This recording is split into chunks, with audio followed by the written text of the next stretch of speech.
آنے کی زمانے کو ضرورت تھی، وہ آئے جن کی آمد کے لیے بے چین فطرت تھی، وہ آئے نغمہ داؤد پہ جن کا ترانہ تھا، وہ آئے نغمہ داؤد پہ جن کا ترانہ تھا، وہ آئے گریہ یعقوب میں جن کا افسانہ تھا، وہ آئے جن کے لیے مضطرب تھی وادی بطحا، وہ آئے جن کے لیے مضطرب تھی وادی بطحا، وہ آئے جن کے قدموں کے لیے کعبہ ترستا تھا۔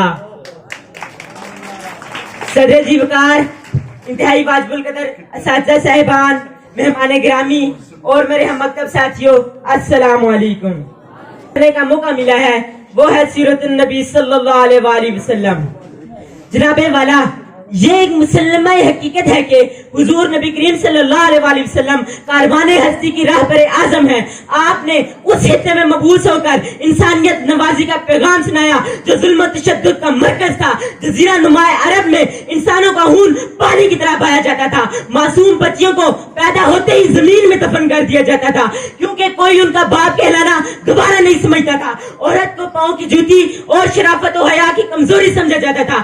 غیرت و حمیت کا خاتمہ ہو چکا تھا۔ خدا کے گھر میں 360 پر نسب تھے، انسانیت رو رہی تھی، زمین کی آغوش میں دفن کرتا بچیوں کی روحیں خدا کی رحمت کو آواز دے رہی تھی۔ اس وقت جناب والا خدا کی رحمت کا بحر بے کرام مواج ہوا اور حضور نبی کریم صلی اللہ علیہ وآلہ وسلم کاروان ہستی کے لیے رہبر اعظم بن کر اس دنیا میں چلوا رہا ہوئے۔ آپ آئے تو روتے دلوں کو قرار آ گیا، مایوس انسانوں نے سمجھا کہ جانے بہار آ گیا، بزم ہستی پکاری، دو عالم کا افتخار آ گیا، کمزوروں کا سہارا اور بے نواؤں کا ہم مددگار آ گیا، اور فرحان کی چوٹیوں سے آواز حق گونج اٹھی، وہ دیکھو نور برساتا عرب کا تاجدار آیا، وہ دیکھو نور برساتا عرب کا تاجدار آیا، غلاموں بے نواؤں بے قصوں کا غم گسار آیا۔ عالی مرتبت آپ صلی اللہ علیہ وآلہ وسلم ہادی عالم تھے، آپ صلی اللہ علیہ وسلم رحمت مجسم تھے، آپ صلی اللہ علیہ وسلم رہبر اعظم تھے۔ اللہ تعالیٰ نے آپ کو رہبر اعظم کا منصب عطا کرنے کے لیے آپ کو ازل سے لے کر ابد تک کے تمام محاسن سے نواز رکھا تھا۔ آپ میں ایوب علیہ السلام کا صبر تھا، داؤد علیہ السلام کی دنائی تھی، آدم علیہ السلام کی شان اور اسماعیل علیہ السلام کی سیادت تھی۔ آپ کی انہی رہنمائانہ صفات کو دیکھ کر اہل نظر کو اقرار کرنا پڑا، یا صاحب الجمالی و یا سید البشر، یا صاحب الجمالی و یا سید البشر، من وجهك المنیر لقد نور القمر لا يمكن الثناء كما كان حقه بعد از خدا بزرگ توئی۔ قصہ مختصر جائے والا، جب رہبر اعظم ہادی اکرم صلی اللہ علیہ وآلہ وسلم اپنی ابدی قیادت کا پرچم اٹھا کر آگے بڑھے تو عالم اسلام کے ہزار سیدھا گلشن پر بہار آ گئی۔ اہل ایمان آپ کی ایک جھلک دیکھتے ہی پکار اٹھے کہ نبی کریم صلی اللہ علیہ وسلم کی صورت میں رحمت پروردگار آ گئی۔ جناب والا، صدیوں سے بگڑے گئے معاشرے کو سنوارنا ایک انتہائی کٹھن کام تھا، لیکن آپ صلی اللہ علیہ وسلم کوئی عام انسان نہیں تھے، آپ تو محبوب خدا تھے۔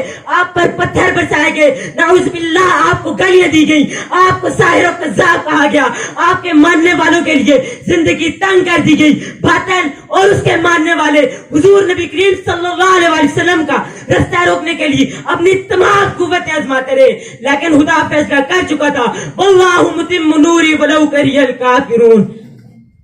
بجھاتے ہی رہے پھونکوں سے رہ رہ کر کفار اس کو، بجھاتے ہی رہے پھونکوں سے رہ رہ کر کفار اس کو، مگر نور اپنی ساتھ پر رہا قائم تمام اس کا۔ نائب والا، پھر تاریخ نے دیکھا کہ نور مصطفیٰ صلی اللہ علیہ وسلم باطل کی تاریخوں پر غالب آ چکا ہے۔ نابسان آج کا مورخ سوال کرتا ہے کہ نبی کریم صلی اللہ علیہ وسلم کے پاس ایسی کون سی طاقت تھی جس سے انہوں نے تنہا باطل کا سر ہمیشہ کے لیے جھکا دیا۔ نائب والا، نبی کریم صلی اللہ علیہ وسلم کی وہ طاقت جو پاک صلی اللہ علیہ وسلم کی سیرت تھی، آپ کا کردار تھا، جس کے بارے میں قرآن فرماتا ہے لقد كان لكم في رسول الله اسوة حسنہ۔ سیدہ عائشہ رضی اللہ تعالی عنہ کے الفاظ میں قرآن پاک صلی اللہ علیہ وسلم کی کردار کی تفسیر ہے۔ قرآن میں ہے کہ نبی کریم صلی اللہ علیہ وسلم کی لفانی سیرت ہی انسانیت کے لیے سب سے بڑا پیغام ہے۔ کچھ ان کے خلق نے کر لی، کچھ ان کے پیار نے کر لی، کچھ ان کے خلق نے کر لی، کچھ ان کے پیار نے کر لی، مسخر اس طرح دنیا شہ ابرار نے کر لی۔ نائب والا، محمد صلی اللہ علیہ وسلم کی زندگی وقت کے ہر پہلو پر محیط ہے. آپ انہیں ایک عام انسان کی حیثیت سے دیکھیں یا محبوب خدا کی حیثیت سے دیکھیں, مکہ کے شہری کی حیثیت سے دیکھیں یا دو عالم کے حکمران کی حیثیت سے دیکھیں, سید المرسلین کی حیثیت سے دیکھیں یا امام الانبیاء کی حیثیت سے دیکھیں. آپ نبی کریم صلی اللہ علیہ وسلم کو جس حیثیت سے بھی دیکھیں, غرض یہ ہے کہ نبی کریم صلی اللہ علیہ وسلم کی زندگی, نبی کریم صلی اللہ علیہ وسلم کی سیرت, آپ کا کردار وقت کے ہر موڑ پر, زندگی کے ہر موڑ پر آپ کو جینے کے آداب سکھائے گی. میں پاک صلی اللہ علیہ وسلم کی شان میں کچھ اشعار پیش کرتا ہوں, اس کے بعد اجازت چاہوں گا.